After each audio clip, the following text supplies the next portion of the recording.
Welcome back to this edition of Interviewing Hollywood. Me, your host, Shahid Manning. We are here at the DVD premiere party for Pick Up the Mic, and we are absolutely here. We're visited here. Our next guest is Khalil Armani. And Khalil, you are very special to this community because you are actually a straight blogger. I'm going to ask you, I've asked you this on the red carpet, but I'm going to ask you again, what made you embrace this community? Okay. I was 18 years old when Rappers Delight came out, the first hip-hop song to hit the airwaves. So I was a teenager, about to be an adult. And I always understood that hip-hop was about speaking your truth. I understood that hip-hop was about speaking those who were voiceless, not having an opinion, not having to be able to say what they want to say. And I was all for it. So now you have oppressed people who are without the rights of other people, gays and lesbians. So I don't understand why the hip hop community does not embrace gays and lesbians, because that's what hip hop is about. I'm old school. I come from that era, and I just believe that everybody who's got the ability, the talent, the lyricism, fuck who you sleep with. Speak your truth. That's fantastic. So you're talking about acceptance. So it has nothing to do. You're saying that your message to the world and to the straight hip hop world is this is an art about speaking truth. It's not an art about exclusion. It's about pulling in people who are oppressed and in a lyrical way to bring you forward and make you a better person and to say what you have to say. Absolutely. I mean, if you look at every genre of music, I mean, not just some genres, but every genre of music has gays and lesbians. I mean, some genres that don't care to speak to the oppressed masses. You know, hip hop is like the new rock and roll. It's about rebellion. It's about speaking your truth. It's about speaking to the underdogs. It's about speaking to the oppressed, people who don't have a voice. If hip hop is to be truly revolutionary as it claims to be, then it's got to step up and embrace the whole gay, lesbian hip-hop scene. It's got to embrace that shit. Wow, so is that one of your central points on your blog? By the way, what is the name of your blog? I blog for hoodgrownonline.com, and it's also, I also call myself your gay friend's favorite straight friend. And I like to say that I'm the only, and I stress this, the only gay-friendly hip-hop blog on the internet. I don't know no other. And I look at all of them. Okay. So tell me, what are some of the obstacles that you run into dealing with the straight hip-hop community? Well, the first thing is they question my sexuality. Oh, he's down low. Oh, he's gay. Oh, he's this and that. You know what? I'm 49 years old. I'm married. I'm a father. I'm a grandfather. And I don't give a fuck what people think about my sexuality. Like Redman said, I'll be that. I'll be whatever you need me to be to satisfy whatever you need to satisfy. But I am straight. But I still recognize the voice and the talent of gays and lesbians in hip-hop. That's all there is to it. That's fantastic. I mean, that's actually the way it should be. A straight man who's saying, listen, life is really about inclusion, which includes the music. Any form of expression needs to be an equal form of expression, or it's less than. It's not as good as it could be.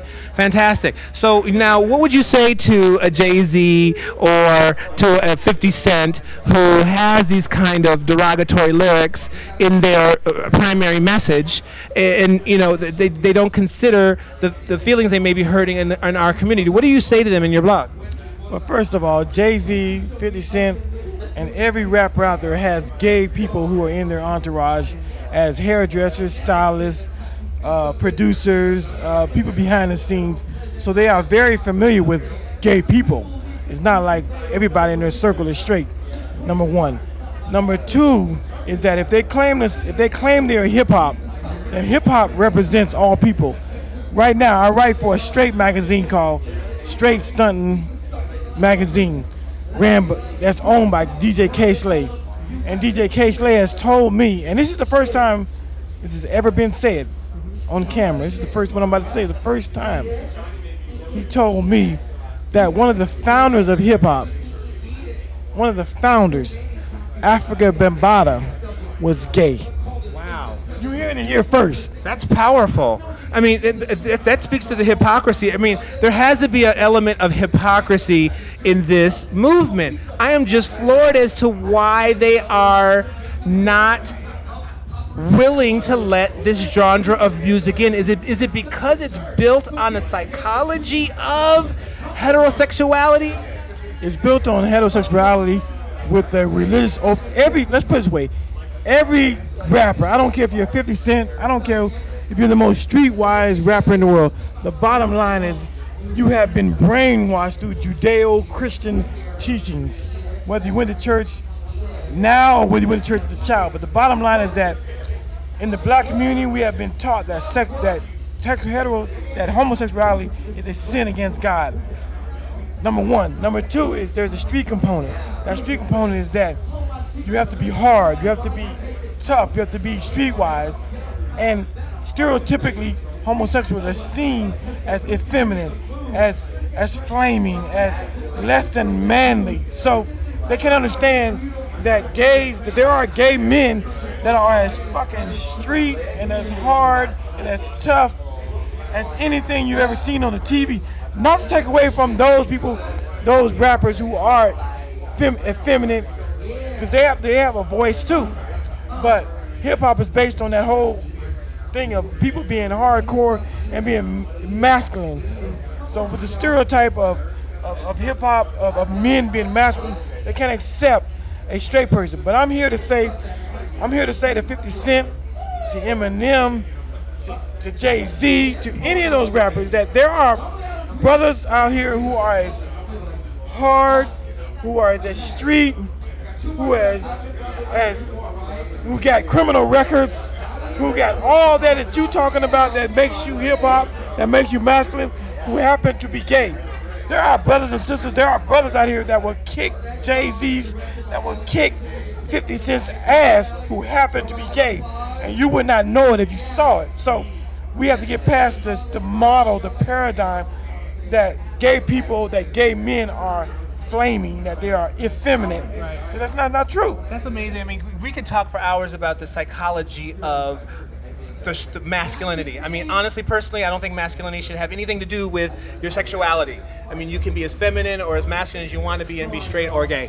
Absolutely, and that's to transcend into the music. Wow, what an amazing insight. Thank you so much for being on our side. I, for one, am happy that you are on our side, and thank you for joining our show tonight. Thank you. I just want to say one last thing. Some people in the gay hip-hop community think that I'm bandwagon jumping, that I kind of like trying to. In 2001, I wrote a book. I wrote 6 books, but I wrote a book, my 3rd book, where I had a chapter where I addressed homosexuality from a spiritual point of view and what the Bible teaches, and I deconstructed the biblical argument and showed how flawed it is against homosexuality. So 4 years later, I find this gay hip hop movement. Wow. So for me, it's a natural progression for me to join the movement, because I had already written a book where I deconstruct the biblical myth against homosexuality and show what a farce it is. So what's the name of the book? The book is called Ghetto Religiosity 2.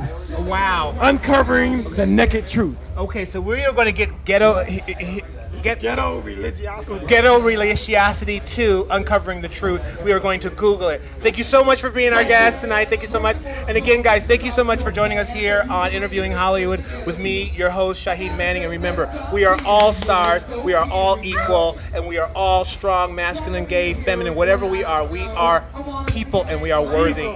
Yes. Sign out. Thanks, guys.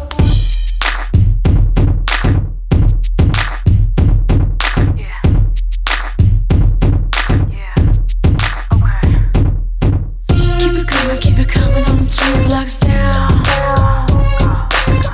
Keep it coming, I'm